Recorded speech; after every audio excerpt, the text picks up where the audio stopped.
새벽빛 묵상 고린도전서 1장 18절에서 31절. 니체는 안티크라이스트에서 이렇게 적었습니다. 그리스도교라는 말 자체가 벌써 오해이며 근본적으로는 오직 한 사람의 그리스도교인이 존재했었고 그는 십자가에서 죽었다. 복음이 십자가에서 죽어버렸다. 니체는 기독교를 약자의 종교라고 조롱했습니다. 그는 그 책의 서두에서도 우리는 인간을 능가해야 한다. 힘과 영혼의 높이에 의해서, 경멸에 의해서라고요. 사람들은 강한 것을 좋아합니다. 눈에 띄고 설득력 있고 멋있고 똑똑해 보이고 무언가 해내는 것이죠. 누가 봐도 성공처럼 보이는 것을 원합니다. 그런데 고린도 교회가 그랬습니다.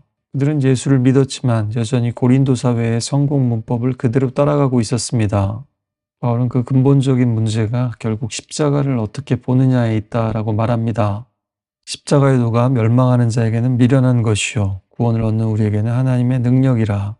십자가의 도는 직역하면 십자가의 말씀 혹은 원리입니다.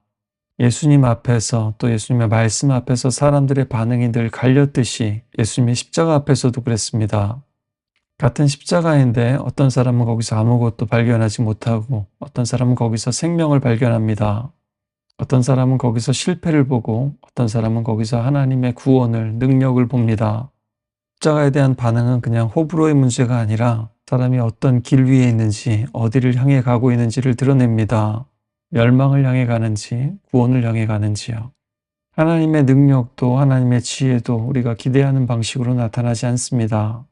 하나님은 우리가 약하다고 여기는 자리에서 우리가 미련하다고 여기는 방식으로 또 우리가 실패라고 부르는 사건을 통해서 세상을 구원하셨습니다. 바울은 이사야를 인용합니다. 내가 지혜 있는 자들의 지혜를 멸하고 총명한 자들의 총명을 폐하리라. 바울은 이성을 반대하는 것이 아닙니다. 생각하는 인간을 부정하는 것이 아니라 하나님 없이 하나님을 파악하려고 하고 하나님까지도 자기 지혜로 통제하려는 인간의 교만을 무너뜨리는 겁니다. 그래서 묻습니다. 지혜 있는 자가 어디 있느냐? 선비가 어디 있느냐? 이 세대의 변론가가 어디 있느냐? 고린도는 말의 도시였습니다. 지혜와 수사학과 사회적 명예와 신분이 중요한 도시였죠. 말 잘하고 설득력 있고 철학과 논쟁에 능한 사람이 존경받았습니다.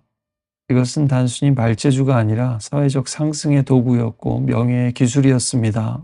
고린도 교회가 지도자 이름으로 갈라진 것도 이 문화와 연결되어 있습니다.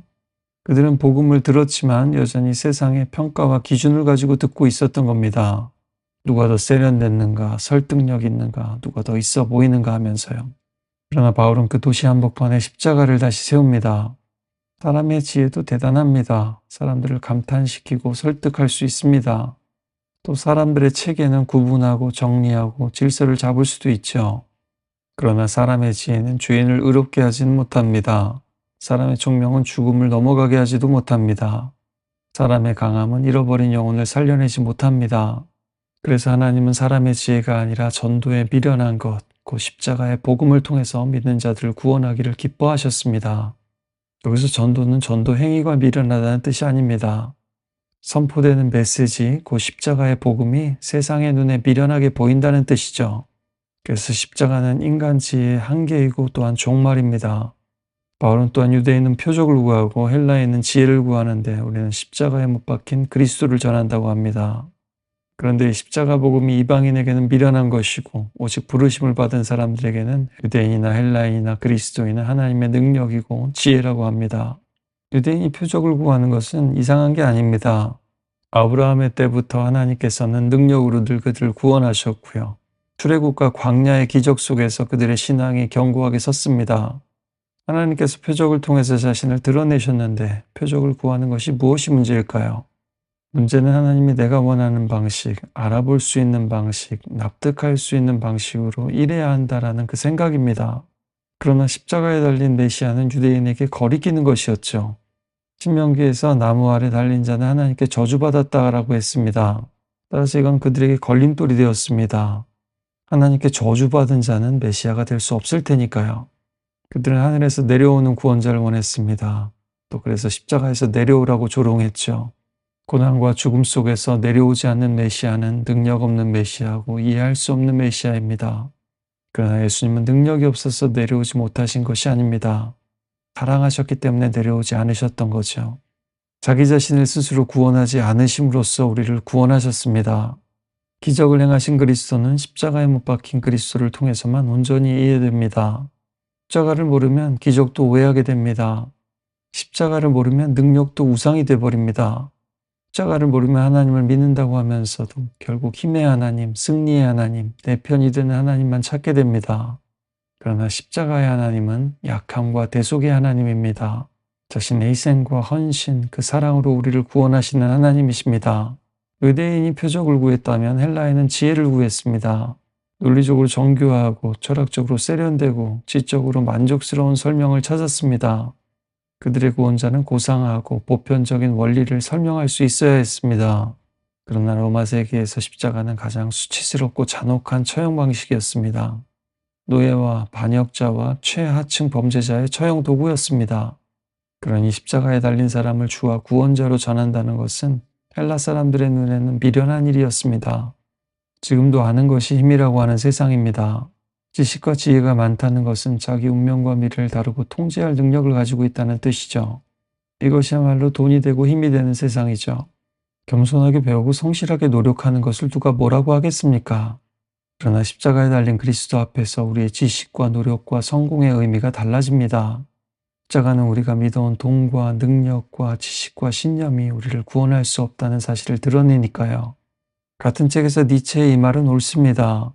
그 순간부터 복음이라고 불리는 것은 이미 그 유일한 그리스도인이 체험했던 것과는 정반대였다. 나쁜 소식, 즉 화음이었다. 그렇습니다. 복음은 복된 소식이 되기 이전에 화가 되는 소식으로 먼저 다가옵니다. 십자가는 우리가 생각하고 상상할 수 있는 모든 지혜와 지식과 사상을 파괴합니다. 그 파괴와 단절, 포기와 절망 위에서만 온전히 다시 시작할 수 있습니다. 다른 말로 하자면 믿음은 미래에 대한 나의 힘과 권리를 포기하는 것입니다. 믿음은 그리스도와 함께 십자가에 못 박히는 것입니다. 바울은 먼저 이렇게 십자가를 바라보게 한 후에 고린도 교인들 자신을 보라고 합니다. 세상적인 기준으로 지혜로운 자가 많지 않고 능한 자가 많지 않고 몸벌 좋은 자가 많지 않다고 합니다. 전혀 없다는 뜻은 아닙니다. 그러나 많지는 않았습니다. 그들의 구성 자체가, 존재 자체가 하나님의 뒤집힌 은혜의 증거입니다. 그런데도 그들이 다시 세상 기준을 교회 안으로 들여오고 있는 겁니다. 그러나 하나님은 세상의 미련한 것들을, 약한 것들을, 천한 것들과 멸시받는 것들과 없는 것들을 택하셨습니다. 왜 그러셨을까요? 아무도 하나님 앞에서 자랑하지 못하게 하시려고요. 십자가 앞에서는 누구도 잘난 척할 수 없습니다. 십자가는 우리를 다 같은 자리로 데려갑니다. 죄인의 자리, 은혜가 필요한 자리, 구원이 필요한 자리로요. 그래서 십자가는 교회를 하나 되게 합니다. 사람의 지혜는 줄을 세우지만 십자가는 줄을 무너뜨립니다. 세상 기준은 자꾸 비교하게 만들지만 십자가는 모두를 같은 은혜 아래 세웁니다. 바울은 지혜를 추상적인 개념으로 말하지 않습니다. 하나님 우리에게 더 나은 사상과 철학을 주신 것이 아니라 예수님 자신을 주셨습니다. 예수님은 지혜를 가르치시기 전에 지혜 자체가 되십니다. 예수님이 우리의 지혜가 되시고 의가 되시고 거룩함이 되시고 구속함이 되셨습니다. 자랑하되 이제 주 안에서 자랑하라고 합니다. 세상에서 자랑하는 것을 교회에서도 자랑하면 교회는 분열되고 무너집니다. 그러나 주 안에서 자랑하면 자랑은 감사가 되고 예배가 되고 사귐이 됩니다. 여러분 예수를 믿으십니까? 예, 우리는 믿습니다. 그러나 잊지 말아야 합니다. 우리는 여전히 표적의 예수를 믿고 지혜의 예수를 믿고 있을 수도 있다는 사실을 말입니다. 십자가에 못 박히신 예수를 믿는 사람은 능력과 지혜의 하나님뿐만 아니라 세상이 보기에 무능과 어리석음의 하나님도 사랑하는 사람입니다. 꽃길만 걷지 맙시다. 꽃길만 걷고 있다면 문제가 있을 수 있다는 사실을 인정하고 가시밭길도 걸읍시다. 우리 예수님께서 걸어가신 가시관 길도 말입니다.